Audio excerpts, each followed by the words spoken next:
Será que o e-mail marketing morreu? E até uma pessoa me mandou essa dúvida lá no Instagram. Falou, Ricota, fala um pouco mais sobre e-mail marketing, indicadores de sucesso, o que você trabalha.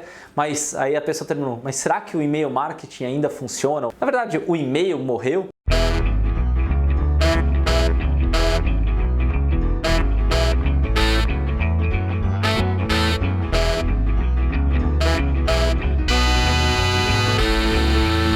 Primeira coisa que eu quero dizer para você é vida longa aos e-mails, né? Eu acho que a grande jogada do e-mail é que quanto menos a gente usa como marqueteiro, mais a galera vai gostar, né? Hoje eu estava até vendo uma reportagem no jornal, que tem nada a ver, mas você vai ver que eu vou conectar. É uma reportagem no jornal dizendo que o Brasil é o país que mais recebe ligações de telemarketing no mundo.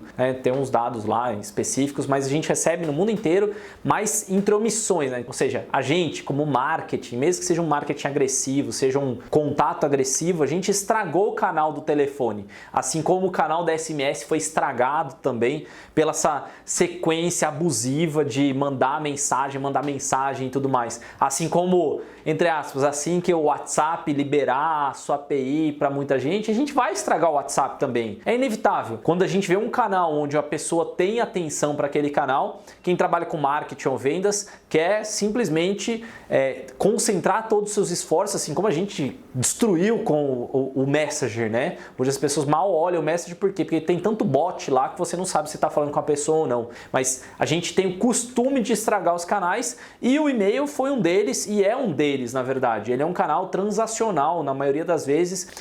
Ele surgiu como e-mail de uma área de relacionamento, então uma pessoa queria falar com outra, em vez de escrever uma carta lá, né? E nos correios postar essa carta, esperar meses para essa carta ser entregue, dependendo de onde foi, ou semanas para ser entregue. Ele simplesmente, eletronicamente, escreve a carta e envia para a pessoa. Nossa, era disruptivo e tudo mais. Até que os marqueteiros e vendedores simplesmente chegaram e falaram assim, ótimo, quer dizer que eu posso mandar para pessoas, basta eu ter uma lista de pessoas, eu vou chegar até elas. Legal? Então eles digitalizaram tudo que eles já mandavam via correios, né? As famosas cartas de vendas começaram a ser digitalizadas e aí com o advento também dos sites na internet a gente conseguiu estragar um pouco mais, mandando e-mail dizendo para a pessoa entrar no site e ver todas as ofertas, promoções e produtos que a gente teria. Mas a jogada de hoje, no meio do caos, e aí a linha, né, no meio, deixa eu escrever aqui, do caos, né, do e-mail. Então, quando a gente tem a visão do e-mail, a gente olha o caos. Eu tenho lá uma série de abas, eu tenho hoje ferramentas inteligentes, como o próprio Gmail, que filtram para mim spam, eles já filtram em categorias específicas o que é de social, o que é promoção de vendas, o que são atualizações de redes sociais, fóruns, né, que ele coloca lá, normalmente são discussões em grupo que acabam surgindo, e ele tem ali a aba prioridade, ou seja, ele limpa para você tudo que tem de bagunça, né, de, digamos assim, barulho que você poderia estar tentando ler, absorver, ele filtra e te dá uma caixa de prioridade. Eu sou um real utilizador do prioridade, eu acho que deveria existir a prioridade da prioridade, né, para conseguir diminuir ali a quantidade de e-mails que ainda chegam na minha prioridade, mas muita coisa nem entra. Então, se eu chego algum e-mail de uma marca, de um e-commerce que está tentando me vender alguma coisa, ele cai direto na aba ali de shopping, então eu não acabo nem vendo. E isso é um poder muito grande, porque se as ferramentas estão mais inteligentes e as pessoas estão mais seletivas, ou seja, existe uma seleção no meio do caos, o meu trabalho para ter sucesso no e-mail marketing é entender quais são essas regras para conseguir entregar valor para as pessoas e estar sempre na inbox delas. Inbox é o poder. Se você conseguir chegar na caixa de entrada real das pessoas, você está levando a sua mensagem ao extremo. Eu quero separar aqui para você o que são os indicadores normalmente comuns, tá? Que a gente usava ou usa em alguns casos, que normalmente estão atrelados ao trabalho de e-mail marketing. Então, os mais simples, mais diretos que você talvez possa pensar são a própria taxa de abertura, né? Então, quantos e-mails são abertos pelas pessoas que você acaba enviando e tudo mais. Taxa de cliques, né? Então, quantas pessoas clicaram naquele link que você mandou, e tem um também que em alguns lugares você consegue saber recebidos. Um coube aqui, tá? É tipo o meu caderninho, quando eu não consigo escrever, a gente garrancha ali, tá? Como assim recebidos? Porque existem algumas ferramentas que elas fazem o disparo e elas conseguem, dependendo aí da visão técnica, conseguem dizer quantos de fato chegaram até a caixa de e-mail da pessoa. Não quer dizer que ela entrou no inbox, quer dizer que foi recebido, não teve nenhum problema na entrega daquele e-mail para o servidor de e-mail e-mail dela. No meio do caminho foi tudo certo. Normalmente essa taxa aqui é por volta de 99%, 100%, né? Você faz um disparo, se a base não é uma base lixão, né? Tipo que você comprou um pendrive na Santa Efigênia, o seu amigo passou uma lista de leads que ele conseguiu na ex-empresa que ele trabalhava, tem lá 100 mil leads. Isso aqui tende a ser 100% quando você não faz algum tipo de esqueminha. E o que normalmente as pessoas que trabalham com e-mail marketing, ou quem está começando a trabalhar com e-mail marketing, olha, mandei um grupo de e-mail, mandei 100 e-mails. Quantos por cento abriram dessa galera que realmente abriu? Quantos por cento clicaram no que eu pedi? Óbvio, se seu e-mail não tem nenhum clique, vai ser 0 cliques. Algumas ferramentas reportam, por exemplo, o desescrever como sendo um clique, tá? Então cuidado nessa métrica de cliques. E a gente tem aqui, eu vou botar aqui um asterisco, tanto no cliques quanto na abertura, tá? São 2 pontos de atenção, que é o quê? Hoje em dia, com as ferramentas novas, é mais difícil de você atestar que teve abertura do e-mail. Porque imagina só, como é que você vai aferir que alguém realmente abriu o seu e-mail? E hoje, essa tecnologia nada mais é do que uma imagem. Então, basicamente, todas as ferramentas acabam utilizando uma pequena imagenzinha junto ao e-mail. Eles disparam o e-mail, ali tem uma imagenzinha, se a imagem foi carregada, quer dizer que a pessoa abriu. Tem esse ponto de você conseguir aferir, mas tem ferramentas com mais tecnologia hoje em dia, dependendo da ferramenta da Microsoft, né, ali como o Outlook.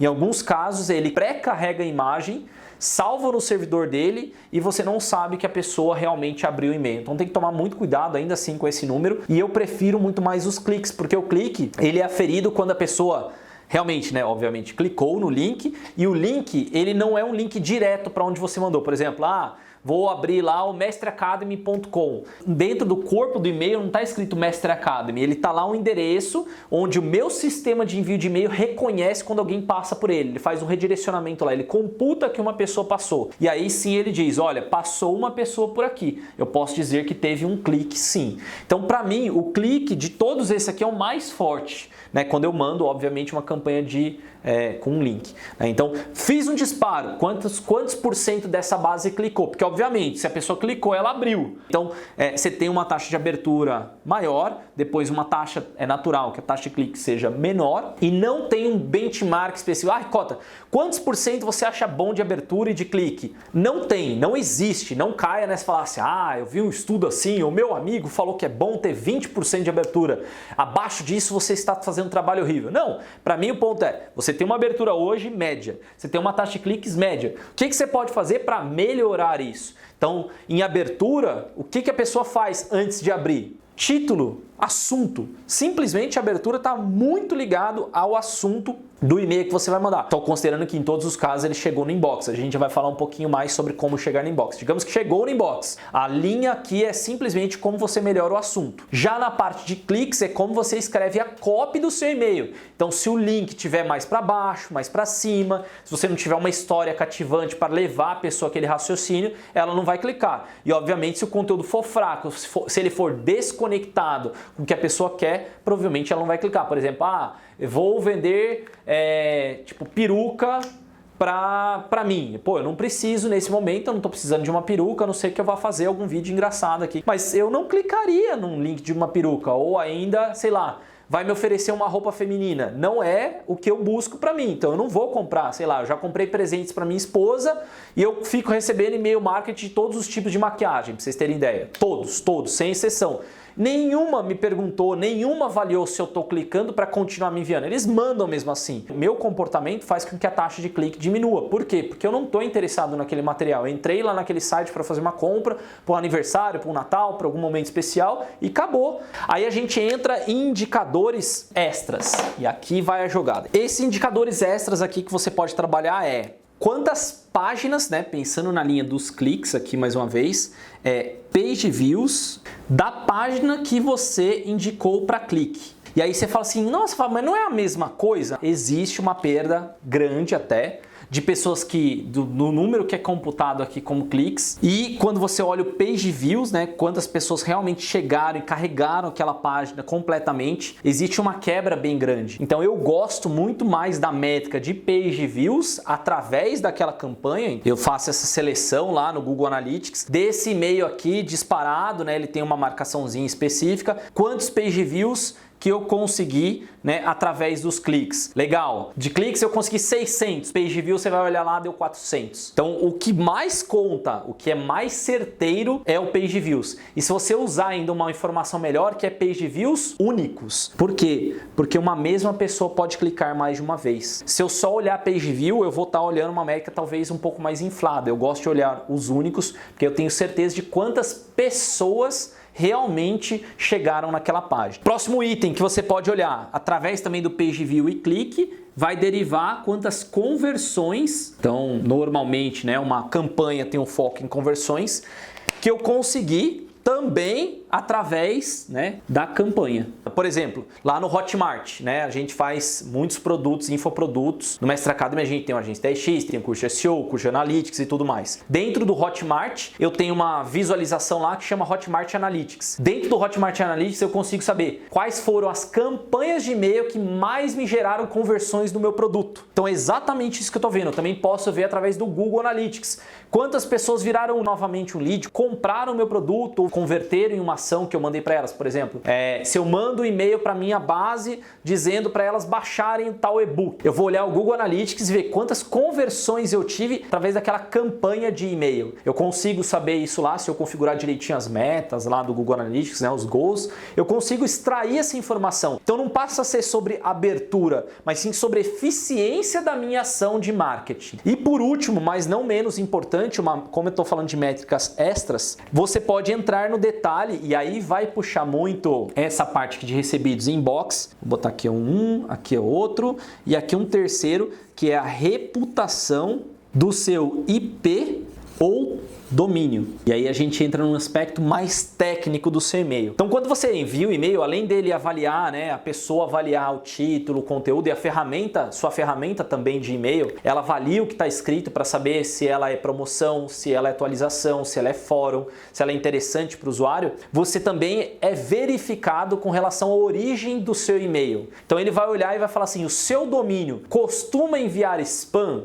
Se sim, ele vai automaticamente jogar para spam. Se o seu domínio costuma enviar muitos e-mails voltados são transacionais, ou seja, de venda, ele vai te jogar para a aba de shopping. Se você costuma, sei lá, enviar e-mails de atualizações de mídias sociais, tipo Twitter, Facebook e tudo mais, ele vai mover para a aba de atualizações. Hoje em dia, essas ferramentas já têm uma visão clara sobre qual é a reputação do seu domínio, ou seja, o histórico do seu domínio. E o domínio nada mais é também do que um registro de máquina, que é o IP, seu endereço, né, dentro da internet. Então ele faz a mesma lógica. O seu IP, ele é conhecido por enviar spam, ele já é confiado pelo usuário, ou seja, o usuário está acostumado a receber e-mails seus e clicar em e-mails de origem daquele IP. Se sim, eu entrego para ele. Se não, ou eu ponho em spam ou eu ponho em alguma camada secundária, que é aquelas que eu falei, de atualização e tudo mais. Então, para você chegar numa inbox, você tem que ter um IP ou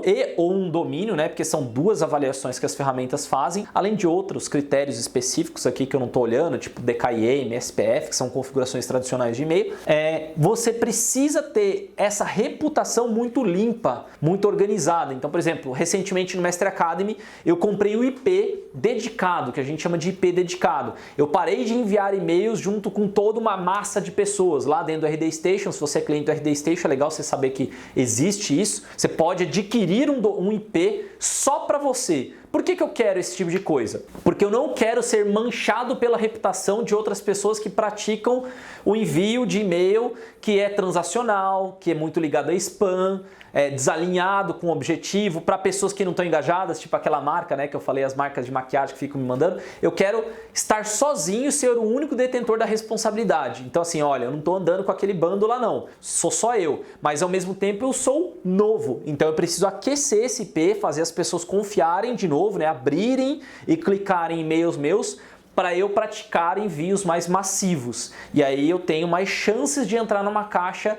de inbox, né, que a gente chama, chegar na inbox das pessoas. Meu domínio já é bom, mas meu IP poderia ser melhor. E aí você fala, Fábio, como é que eu vejo essa reputação? Tem algum lugar que eu vejo? Sim, tem lugares onde você pode ver. Então tem a primeira ferramenta que eu quero recomendar para você, chama Postmaster.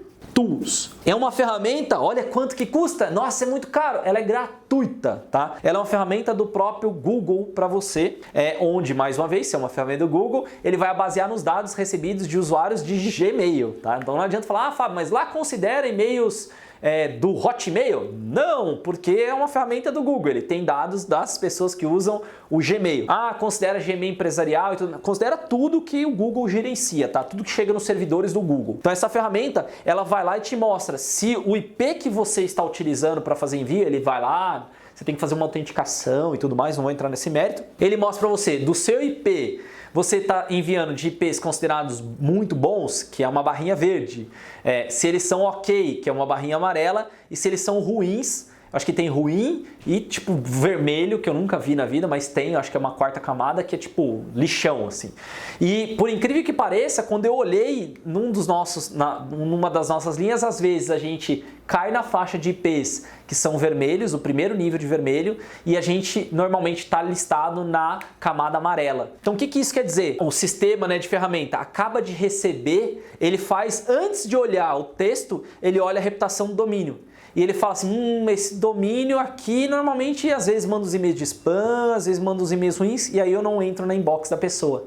Isso diminui minha taxa de abertura e diminui minha taxa de clique, simplesmente porque eu estou andando com as pessoas erradas. Então quando eu fiz a opção de comprar um IP, eu estou dizendo agora, cara, eu quero criar minha reputação, vou fazer todo o aquecimento, todo o sistema para as pessoas confiarem mais em mim, porque quando eu mandar um e-mail para uma pessoa nova, a ferramenta vai olhar e falar, opa, esse IP aqui, ó, é um IP bom. Normalmente quem é usuário meu aqui do Gmail, o cara tende a abrir. Então vou entregar para esse cara, porque vai que ele abre, vai que é interessante para ele. Então essa é a grande jogada de você saber o seu número. Só depois que eu soube, através da ferramenta Postmaster Tools, que eu tomei a decisão de comprar um IP. E aí eu também olhei o meu domínio. Normalmente o domínio, se você tem tudo configuradinho, tudo certinho, é difícil baixar a reputação dele. Mas o IP é super normal de você estar numa ferramenta, pode ser no RD Station, pode ser no DLove, pode ser na ferramenta que for, sei lá, ActiveCampaign, eles normalmente vão te botar no que a gente chama de IP compartilhado, vai estar com um monte de gente lá. E se você pratica muito spam, eles te põem numa camada pior, numa camada de IPs que normalmente pessoas que praticam a mesma coisa que você fazem. Então muito cuidado na hora de você fazer os disparos. E tem outra ferramenta que vê essa reputação de IP e uma coisinha a mais, chamada Glock Apps. Essa ferramenta também faz uma avaliação como a Postmaster Tools, mas ele faz uma jogadinha diferente. Ele te dá um e-mail de teste, então você ganha um e-mailzinho de teste, para antes de você disparar a sua campanha, você dispara só para ele. E o que ele vai fazer? Você dispara para ele e ele vai ver, conforme você faz a campanha, ele testa isso para você, se ele está chegando na inbox das caixas de e-mail que ele tem monitorado. Então ele tem algumas caixas de e-mail no Hotmail, no Outlook, no Yahoo e no Google, se eu não me engano isso, no Gmail. E ele vê se chega na inbox deles. Consequentemente, ele vai dizer para você, se tá ou não tá chegando em inbox. Se não tá chegando em inbox, ele já acusa, você tem algum problema aqui relacionado talvez a IP, domínio, raramente é de abertura e clique, é mais ligado a IP e domínio, alguma falta de configuração. Eles têm serviços mais premiums, e aqui eu não estou defendendo que você tem que comprar o serviço mais premium, mas ele tem serviços mais premiums para ajudar você a ter mais entregabilidade. Uma outra visão, além da Glock Apps, que a gente conhece bastante, é aquele Mail Tester, também vou colocar aqui. Você usa essa ferramentinha, mailtester.com, ele te dá um e-mail temporário também, você manda um teste só para aquele e-mail, ele pega e diz para você, analisa o conteúdo do e-mail, se tem muito texto, se tem muito HTML, muita imagem, diz qual a probabilidade daquele e-mail de 0 a 10 daquele e-mail ser considerado spam. Tá? Então, tanto o Glock Apps quanto o Mail Tester faz isso. Uma última recomendação, se você quiser levar para um outro nível, vou acabar não escrevendo aqui porque não cabe direito, mas você quer ir para um próximo nível e trabalhar com, aumentar a sua taxa de entregabilidade absurdamente, empresas maiores tendem a contratar o serviço de uma empresa chamada Return Path. Essa empresa, que é global, tem presença no Brasil, eles têm um super checklist onde, pós-feito o checklist, pós-corrigido todos os problemas, eles têm, digamos assim, uma taxa bem legal dos seus clientes que conseguem atingir inbox com uma facilidade muito maior. Por quê? Porque eles fazem diversas configurações de IP, domínio, tem critérios do que pode ser escrito no e-mail, tem várias sacadas, vários pontos específicos e recomendações específicas que você tem que seguir para ser validado por eles e custa nada mais, nada menos, a última vez que eu ouvi falar, tá? Então pode ser que esse número possa estar inflado ou possa estar mais barato, mas o número que eu ouvi falar quando receberam a proposta era de por volta de $50 mil ou R$100 mil mais ou menos na época. Era um número parecido com esse. Não é tipo trintão que você vai pagar, tá? Mas empresas grandes que optam por contratar essa empresa vão pagar com toda certeza acima de R$100 mil para fazer uma validação. Chutaria até mesmo que pode ter trocado o número para $100 mil, tá, gente? Eu sei que faz muita diferença 100 mil para dólares virar para R$400 mil, mas é muita grana, tá? Aí você fala, poxa, mas será que vale a pena fazer essa certificação? Eu hoje com a agência mestre, não vale a pena. Quantidade de e-mails que eu envio ou até mesmo com Mestre Academy, não vale a pena. Eu posso fazer alterações simples aqui com Mail Tester, Postmaster Tools, tudo que eu falei agora, eu consigo ter mais uma melhor entregabilidade. Mas empresas que têm e-mails transacionais, que vendem, sei lá, por e-mail R$2 milhões por mês, R$10 milhões por mês, sei lá, tô chutando números bem grandiosos, talvez simplesmente você fazer a validação, que também não é rápida, não é uma semaninha que você faz. Normalmente essa validação demora de 6 meses a 1 ano para você conseguir a certificação, como se fosse um ISO. É tipo o ISO do e-mail. Demora quase 1 ano e mais uma vez, se você não for aceito, se você não passar no teste, não fizer todo o compliance que eles pedem, você vai ter que solicitar de novo, tá? Então você tem que pagar outra vez. Tô colocando terror aqui, pode ser que as regras sejam um pouquinho diferentes, porque eu mesmo não orcei essa linha. Tudo isso que eu fiz foi ouvir dos bastidores, mas mesmo assim, cara, é difícil. Todo mundo fala, cara, é muito difícil, eles não aprovam logo de cara. Se tiver coisa fora, é igual o ISO, tá? Então o ISO de empresas normais. E se você quiser ir por essa linha, às vezes esse envio, né, voltando para empresas maiores que vão vender 2, 3 milhões num disparo de e-mail ou muito mais, fazer a validação do Return Path acaba fazendo sentido, porque eles vão aumentar a entregabilidade e talvez só isso, esse aumento de entregabilidade, de clique e conversões daquela campanha paguem aquela operação logo nos primeiros meses, tá? Então, aqui ficou para você uma visão geral dos indicadores de sucesso. Tem os indicadores comuns, abertura, cliques e quais e-mails foram recebidos, que é normalmente reportado pelas ferramentas, e alguns indicadores extras que você pode acompanhar, como page views únicos, que você vê dentro do Google Analytics, conversões da campanha, que você pode usar ferramenta externa ou não, mas pode usar o Google Analytics, e reputação do seu IP e domínio, que é um item um pouquinho mais técnico, mas que você pode usar Postmaster Tools, passar ou no Mail Tester ou no Glock Apps para saber se de fato aquele e-mail não vai ser considerado spam antes mesmo de sair da sua caixa, né, ali da sua ferramenta de e-mail marketing, beleza? Espero que você tenha gostado desse vídeo. Se porventura você não acompanha aqui o canal, clica aqui embaixo para se inscrever, ativa a notificação, senão o YouTube não entrega, né, essa notificação, esse aviso para você, e depois não adianta chorar e falar assim, ah, Ricota, eu perdi o vídeo e tal. Mas beleza, ativa a notificação. Se tiver qualquer dúvida, deixa aqui embaixo nos comentários. Se você tiver alguma dica diferente aqui para as pessoas abrirem mais o seu e-mail, também coloca aqui embaixo nos comentários, beleza? Mais uma vez, sou o Fábio Ricota e a gente se vê na próxima oportunidade. Valeu!